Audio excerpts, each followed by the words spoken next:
Bon, vous êtes passé un peu par tous les sentiments dans cette étape, la poisse, l'espoir, la poisse. Enfin, comment vous avez vécu ça?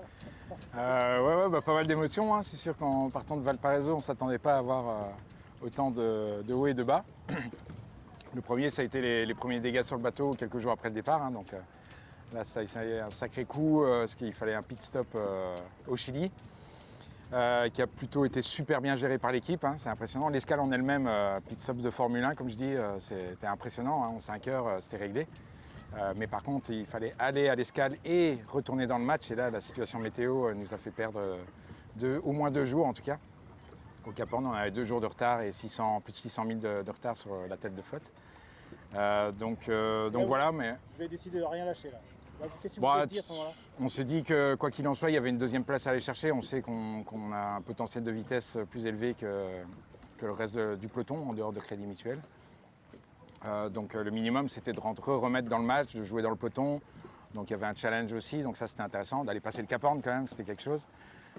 Donc assez vite, on est revenu dans le match du peloton, de regagner des places, donc les fans en folie. donc ça a donné la niaque. Le passage du Cap Horn, c'était la première pour nous deux, hein, donc Ouais. c'était Grandiose, ouais. c'était grandiose. Pourquoi c'était grandiose? Bon, déjà, c'est une première, on l'a vu de loin, les conditions étaient plutôt... Autant c'était dur avant, mais les conditions du passage du Cap Horn ont été plutôt idéales. Et on a pu vraiment le raser et se faire un rêve de gosse tous les deux, je pense. Clairement, ouais. C'est clair que le passer dans ces conditions-là, au portant, 20 nœuds, soleil, on est passé à moins d'1 000, hein, on est passé à un demi-mille du Cap Horn, il y a pas... Enfin, Je t'avoue que là, c'est pas toujours le pendant cas. une demi-heure, on n'a pas trop regardé la trajectoire idéale, quoi. On s'est dit, on va, on va voir le caillou quand même de près, on a l'occasion de le faire. Donc, Qu'est-ce qui se passe dans la tête? À quoi vous pensez à ce moment-là? Je sais pas trop. Moi, j'ai été pas mal rattrapé par l'émotion, je m'y attendais pas du tout.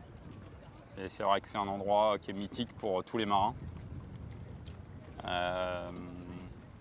Sans exception, et du coup d'avoir l'opportunité de le passer déjà, c'est incroyable. En course sur une longue étape, c'est pas une croisière au Cap Horn, ce qui peut se faire, hein.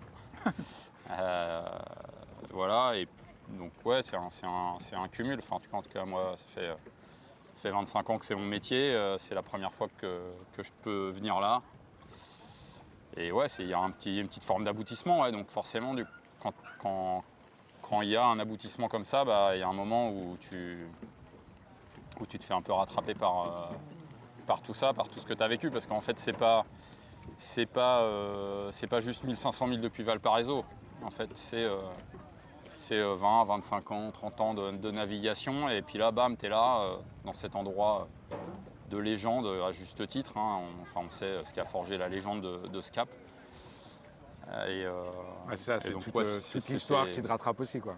C'est tout ce que tu as lu dans les bouquins, le Vendée Globe aussi, tous les passages, tout ça te rattrape et tu dis putain, on est au même endroit, quoi. Donc c'est incroyable. Ouais, c'est assez incroyable. Et puis la boucle d'oreille en arrivant. Pardon? La boucle d'oreille. Et la boucle d'oreille, ça c'est la surprise de l'arrivée. Je sais pas si on va la garder, celle-là, mais... Ouais, Et surtout, on peut manger avec un pied sur la table. C'est ça Ouais, t'as la boucle d'oreille, tu peux mettre un pied sur la table. Après, quand t'as passé Bonne Espérance aussi, tu peux mettre 2 pieds sur la table. Et quand t'as passé les 3 caps, tu peux pisser et cracher au vent. Donc on a encore un peu de boulot. J'en ai 2 sur 3, mais j'ai pas bonne espérance encore. Ouais. Voilà, une prochaine fois. Hâte de voir le troisième alors. Ouais, c'est ça risque d'être télégénique. Alors, au-delà du Cap Horn, après il y avait quand même la course derrière. Bon, vous avez pris une petite demi-heure, 1 heure pour vraiment apprécier le Cap Horn. Derrière il y avait la course et puis cette remontée quand même. Tu as parlé de remontada. Qui a parlé de remontada? C'est quoi c'est moi qui ai fait un texte sur la remontada. Maintenant, on connaît l'étymologie du mot maintenant. Une remontada. Quand on passe le Cap Horn, de nouveau, on a 612 000, je crois, ou un truc comme ça, de retard. L'idée, on avait encore 2 bateaux, on n'était pas deuxième là, on avait encore 2 bateaux à rattraper pour passer deuxième place. Donc il y avait encore un objectif à ce moment-là. Au Falkland, on réussit déjà, là ça bombarde fort. Là, on casse le bateau. On casse le bateau fort aussi, mais c'était réparable en mer, en tout cas de façon provisoire. Là, On passe le relais intensif à l'équipe technique qui va avoir un sacré boulot pendant les 10 prochains jours pour remettre à 100% le bateau. Et puis ça allume bien et puis on route nos copains aussi, donc on voit bien qu'ils vont buter dans une météo pas favorable en tout cas, et qu'on va pouvoir se rapprocher très proche. Donc on dit écoute, on n'a plus rien à perdre de toute façon, donc on va faire la meilleure trajectoire possible, tirer dans le bateau et on verra où ça mène. Et ça a amené une remontada et finalement en termes de milles, enfin en termes de place, malheureusement ça s'est joué pas grand chose à un moment. On est revenu à 12 000, mais en réel, c'était plutôt 30 000, je pense, en trajectoire vraiment de bateau à bateau.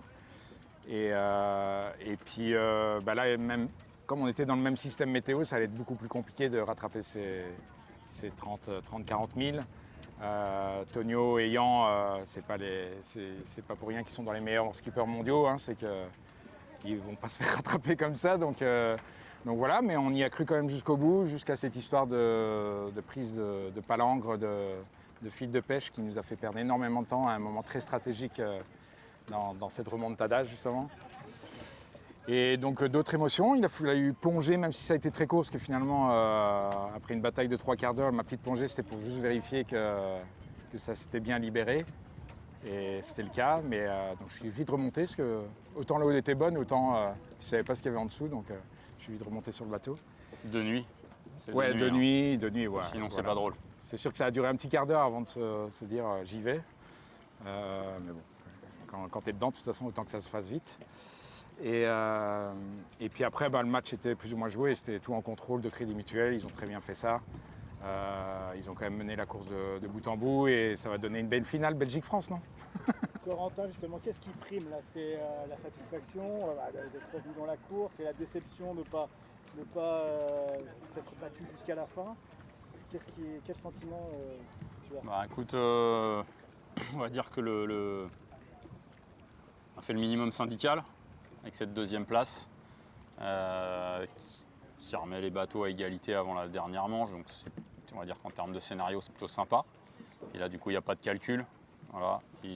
Moi, je ne serai pas à bord sur la prochaine manche, mais du coup, c'est simple. Celui qui bat l'autre sur la dernière étape gagne le Tour du Monde. Le scénario est pas mal quand même. Voilà, donc forcément, quand on part de Valparaiso, c'est pour jouer la gagne. Quand 2 jours après, on a le chariot de grand voile sur les genoux, on se dit que ça va être quand même plus compliqué. Donc voilà, il y a l'escale, etc. Donc ouais, forcément, c'est différent. Mais au final, ouais, il y a quand même la satisfaction du contrat rempli. On a ramené le bateau ici, puisque il y a aussi l'avarie après les Falklands. Ouais. Donc on aurait préféré gagner, bien évidemment. Mais au final, voilà, on se retrouve ici. Le bateau est réparable, il est là. Et il y a cette finale à jouer. Donc, et on peut gagner encore le Tour du Monde. Donc, voilà, on va mener la vie dure aux favoris. C'est pas la catastrophe, loin de là. Ouais. C'est ton état d'esprit aussi, Jonas, j'imagine. Voilà, sur cette dernière étape, c'est vrai que c'est le scénario pour le public, en tout cas, c'est le scénario idéal pour les fans. Non, mon état d'esprit, c'est rester au Brésil, je pense. Je m'arrête là, c'est pas mal. Non, évidemment, on est remonté. En plus, une finale Belgique-France. Enfin, tu vois, il y a eu un crunch pas si longtemps, France-Angleterre, c'est un peu le même style. Une bataille entre voisins, c'est toujours sympa. On reste outsider, on l'a toujours dit depuis le début du Tour du Monde. On essaye de mener la vie dure à cet équipage du top là. Et j'espère que ce sera toujours le cas jusque Lorient. Et si on peut ramener la coupe en Belgique, je ne me priverai pas pour le faire. Ouais. Tu t'attendais à ce scénario quand tu revois le départ le Lorient, etc. À quoi tu t'imaginais et est-ce qu'il y a des choses qui t'ont surpris? Moi, je m'imaginais qu'on pouvait jouer un rôle, en tout cas, ça c'est sûr.